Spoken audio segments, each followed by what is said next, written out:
Hello friends, welcome back to our channel MR creations. అందరూ ఎలా ఉన్నారు? నేనైతే చాలా బాగున్నానండి.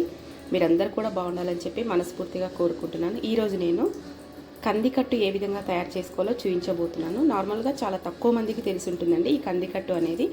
నార్మల్గా ఉలవకట్ట అంటే చాలామందికి తెలిసే ఉంటుంది, కానీ కందికట్టు అనేది ఎక్కువ పల్లెటూళ్ళల్లో చేస్తూ ఉంటారు. ఈ కందికట్టు ఏ విధంగా తయారు చేసుకోవాలో మీకు ఈరోజు నేను చూపించబోతున్నాను.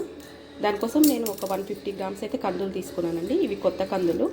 నార్మల్గా మనకి ఏ కందులు దొరికితే దాంతో తయారు చేసుకోవచ్చు. నేను మాత్రం ఈ కందులు 150 గ్రామ్స్ అలా తీసుకున్నాను. దాంతోపాటు ఒక హాఫ్ గ్లాస్ ఉలవలు కూడా తీసుకుంటున్నాను. ఈ ఉలవలు కందులు కలిపి కట్ట అనేది తయారు చేసుకుంటే చాలా టేస్టీగా ఉంటుందండి. ఈ కందులు ఉలవల కాంబినేషన్తో ఈ కందికట్టు చాలా టేస్టీగా ఉంటుంది. మీకు వీలైతే కంపల్సరీగా ఒకసారి ఈ విధంగా ట్రై చేసి చూడండి. చాలా అంటే చాలా బాగుంటుంది. నేను ఒక గ్లాస్ కందులు తీసుకున్నాను కదా, నేను ఒక హాఫ్ గ్లాస్ అయితే ఉలవలు కూడా తీసుకుంటున్నాను. ఈ రెండింటిని కలిపి నీట్గా వాష్ చేసి ఒక నైట్ మొత్తం నానబెట్టుకోవాలి. నానబెట్టుకొని మార్నింగ్ మనకు 3 విజిల్స్ పెట్టుకుంటే సరిపోతుంది. ఇప్పుడు మనం వీటిని నీట్గా కడిగేసుకుందాం. ఇవైతే ఒక 2 సార్లు నీట్గా కడుక్కున్నానండి.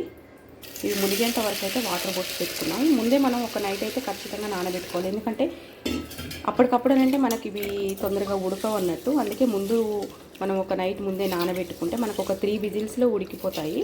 చాలా తొందరగా అవుతుంది. ఒక 10-15 మినిట్స్లో మనకి చారు అనేది రెడీ అయిపోతుంది.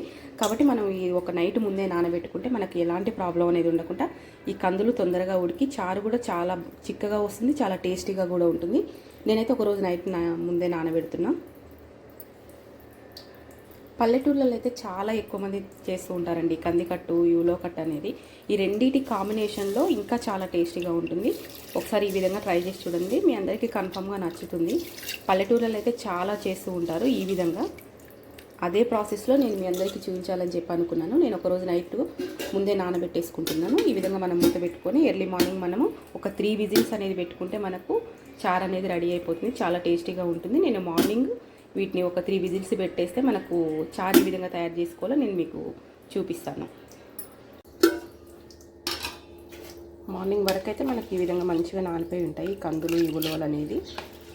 మనం అప్పటికప్పుడు పెడితే ఈ కందులు అనేది తొందరగా ఉడకవు, చాలా గట్టిగా ఉండి తొందరగా ఉడకవు. చారు అనేది కూడా అంత చిక్కగా రాదన్నట్టు. మనం ఇట్లా ముందే నానబెట్టుకుంటే చారు అనేది కూడా చాలా చిక్కగా వస్తుంది, చాలా టేస్టీగా కూడా ఉంటుంది అన్నట్టు. మీలో ఎంతమందికి తెలుసు ఈ కందికట్టు అనేది? ఊర్లల్లో, పల్లెటూళ్ళల్లో అయితే చాలా మందికి తెలిసే ఉంటుంది. సిటీలలో చాలా తక్కువ మందికి తెలిసి ఉంటుంది. మీలో ఎంతమందికి తెలుసో కామెంట్ చేయండి. ఇప్పుడు మనం వీటిని ఒక 3 విజిల్స్ అయితే మనం పెట్టేసుకొని తీసిన తర్వాతకి చారు ప్రాసెస్ ఏంటనేది చూద్దాం.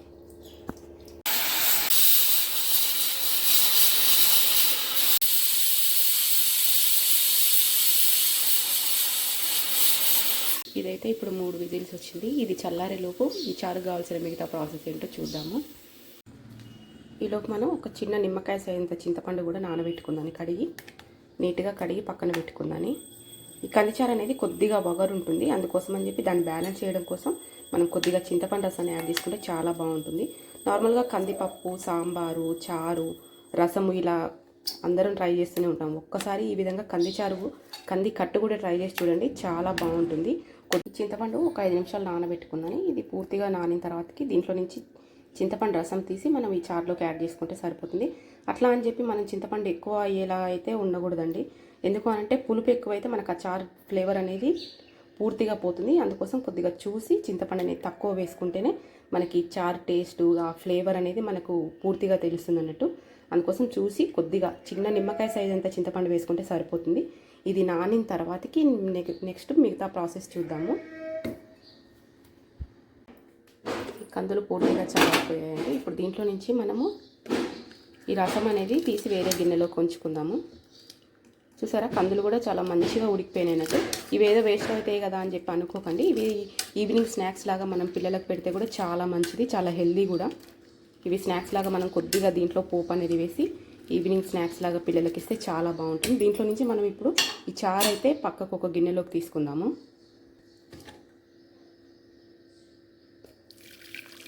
చూడండి ఎంత చిక్కగా వచ్చిందో. మనకి ఇట్లా వస్తే ఈ చారు అనేది కూడా చాలా టేస్టీగా ఉంటుంది.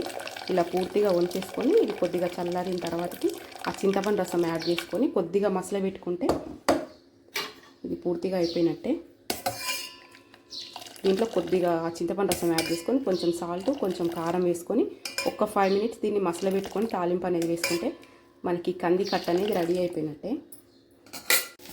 ఇప్పుడు దీంట్లో మనం చింతపండు రసాన్ని కూడా కలిపేద్దాము.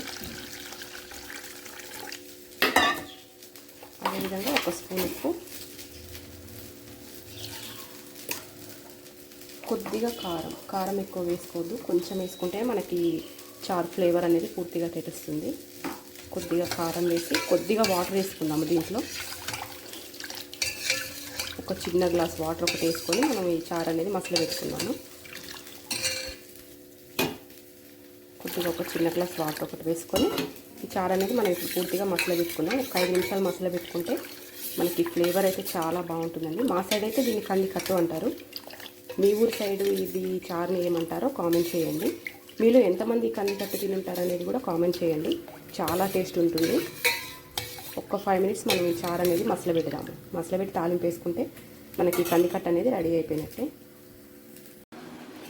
ఈ చారు అయితే ఇప్పుడు పూర్తిగా మసలిపోయింది. ఇప్పుడు స్టవ్ ఆఫ్ చేసుకొని తాలింపు వేసుకుంటే మనకి కంది కట్టు అనేది రెడీ అయిపోయినట్టండి. ఇప్పుడు మనం తాలింపు వేసుకుందాం. తాలింపు కోసం అయితే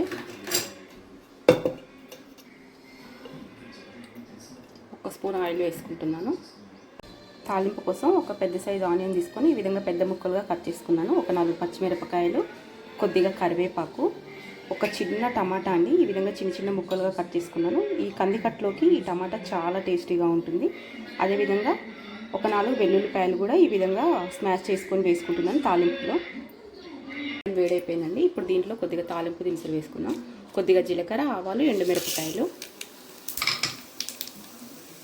అదేవిధంగా పచ్చిమిరపకాయలు, వెల్లుల్లిపాయలు స్మాష్ చేసుకున్నాను. అలాగే పెద్దగా కట్ చేసుకున్న ఆనియన్ ముక్కలు, టమాటో ముక్కలు, కరివేపాకు వేసుకొని ఒకసారి కలుపుకుందాం. చాలా టేస్ట్ ఉంటుందండి ఈ కంది కట్టు అనేది. మనము పప్పు చారు, రసము, సాంబారు ఈ విధంగా చాలా రకాలుగా ట్రై చేసే ఉంటారు. కానీ ఒక్కసారి ఈ కంది కట్టు ఈ విధంగా ట్రై చేసి చూడండి, చాలా టేస్ట్ ఉంటుంది. ఎప్పుడు ఒకేలాగా కాకుండా ఈ విధంగా కొద్దిగా అప్పుడప్పుడు కొద్దిగా మార్పులు అనేవి తీసుకొని మనం ఈ కంది కట్టులో మార్పులు అనేవి చేసుకుంటుంటే చాలా బాగుంటుంది అన్నట్టు. ఎప్పుడు పప్పు చారు ఇలాగా కాకుండా ఇలా ఒక్కసారి కందులతో ట్రై చేశారంటే చాలా బాగుంటుంది అన్నట్టు.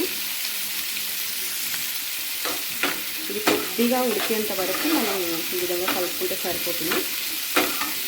ఆనియన్ పెద్ద పెద్ద ముక్కలుగా ఉంటేనే మనకు చాలా టేస్ట్ ఉంటుందండి. అందుకోసం అన్నట్టుగా నేను కొద్దిగా పెద్ద ముక్కలుగానే కట్ చేసుకున్నాను. మీలో ఎంతమంది తెలిసి కంది కట్టు అనేది? ఊళ్ళల్లో వాళ్ళకైతే కంపల్సరీగా తెలిసే ఉంటుంది. ఈ తాలింపు మంచిగా ఫ్రై అయిపోయింది. దీంట్లో కొద్దిగా పసుపు వేసుకున్నాం.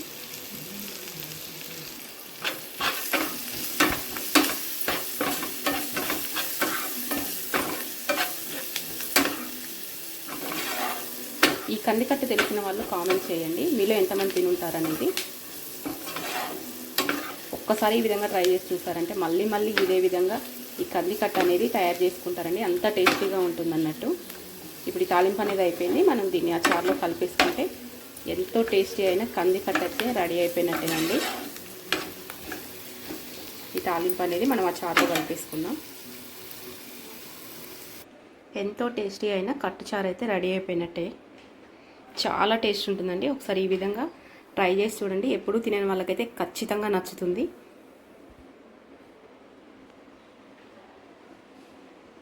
మీ ఊరు సైడ్ ఏమంటారు దీన్ని? మా ఊరు సైడ్ అయితే కంది కట్టు చారు అని చెప్పంటారు. మీ ఊరు సైడ్ ఏమంటారు అనేది కామెంట్ చేయండి. ఎంతో టేస్టీ అయిన కంది కట్టు చారు రెడీ అయిపోయిందండి. మీరు కూడా ఒకసారి మీ ఇంట్లో ఈ విధంగా ట్రై చేసి చూస్తారని చెప్పి అనుకుంటున్నాను. మీ అందరికీ ఈ కంది కట్టు నచ్చిందని చెప్పి అనుకుంటున్నాను. థ్యాంక్ యూ అండి. Thank you for watching. Please do subscribe.